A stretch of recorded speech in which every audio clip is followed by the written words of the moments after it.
Сега ще направим за вас заедно с Нико. Да, ето хора, вижте, аз труша тук, бисквити.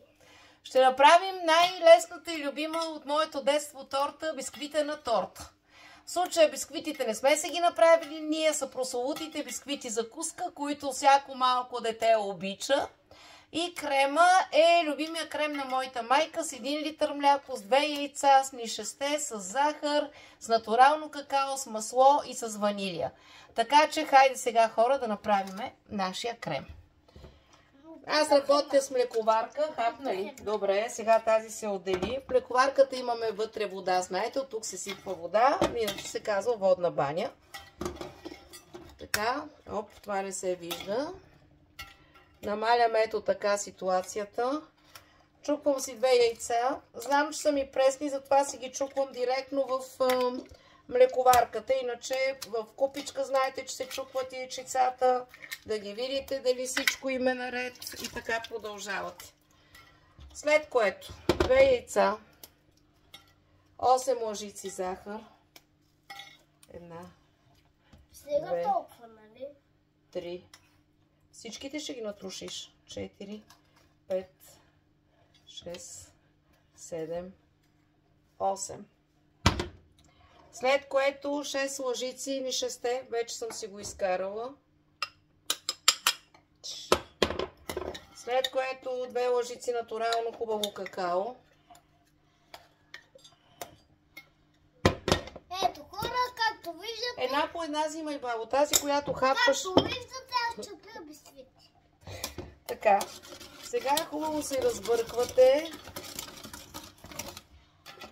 Чакайте, че тук направих някаква манча с мъгданос. Се избършиме все пак, защото тук ще готвим, нали така, Нико? Мамо, дигни малко караманче.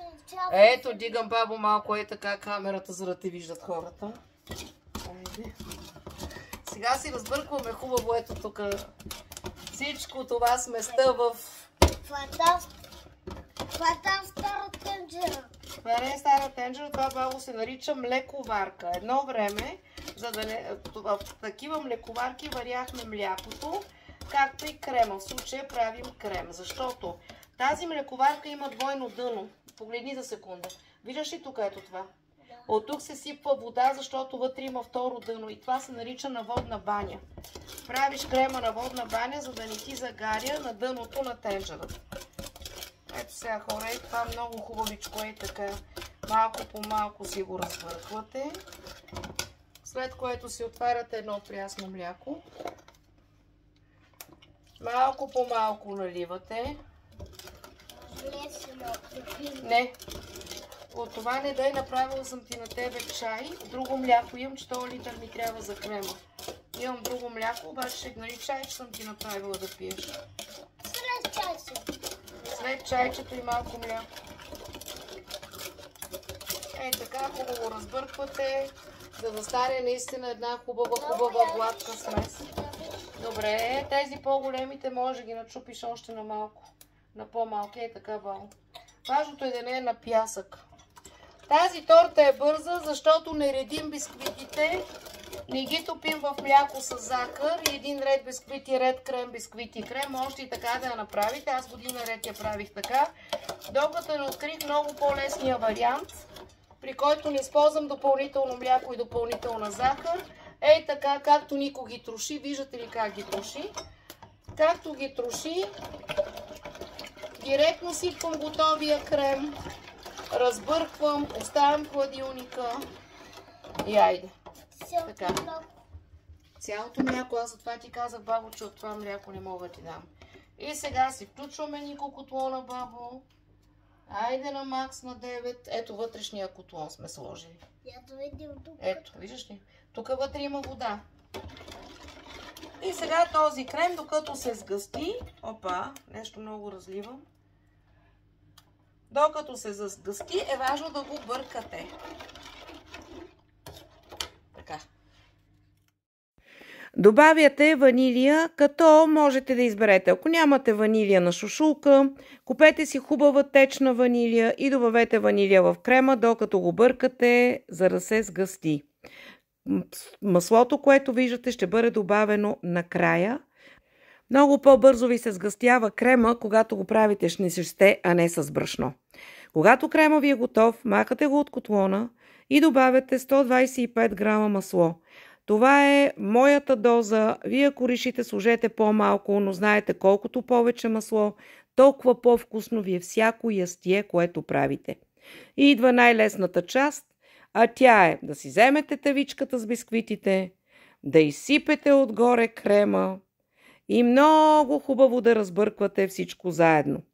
След което идва момента с карването в хладилника и когато вече ви е готова студена тортата, преценете дали искате отгоре да настържите шоколад. Аз нямах цяло и за това любимия с чопъра ми натроши калети шоколад и ще видите накрая как изглежда малко като пясък. По-красиво е с настърган шоколад, хубав истински. Ако искате, си настържете орехи. И, приятели, ето я готовата торта, която с Нико правихме. Отгоре сме натрошили шоколад, но можете кой каквото иска това да си сложи. Който обича орехи, да си натроши орехи. Малко голямо парче изкарах. И ето го финала на нашата торта. Бисквитена. Натрошени бисквити с шоколадовия крем от едно време, от моята мама рецептата. И дегустацията, ето любимия ще я направи. Нико, ти ще дегустираш ли, бабо, торта, която сътворихме заедно с тебе? Да. Айде, дай да сложим и в твоята чиния. Така.